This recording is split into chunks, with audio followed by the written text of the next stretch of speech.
Jambo la pili, hii tumesema ni kazi kama kazi ingine yoyote, na tumekubaliana ya kwamba lazima tuwe na career progression. Mtu akiingia kazini lazima ajue akifanya kazi vizuri atasonga mahali gani, na akifanya kazi vizuri zaidi atapanda namna gani. Kwa hivyo regulations ya private security itabadilishwa ili kuwe na career progression path ya private security officers.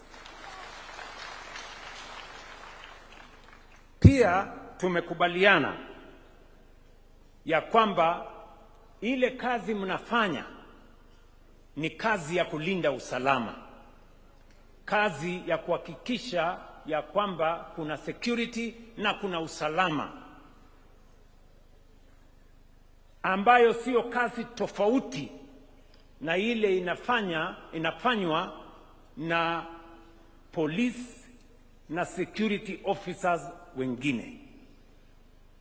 Kwa hivyo, kwa sababu tuko na askari polisi kama 100,000 na tuko na private security officers 1,300,000, tukiwa na framework ambayo kutakuwa na maelewano na uhusiano na ushirikiano kati ya askari wetu polisi na askari wa private security officers, itakuwa ni rahisi kuhakikisha kwamba kuna usalama kila sehemu katika taifa letu la Kenya.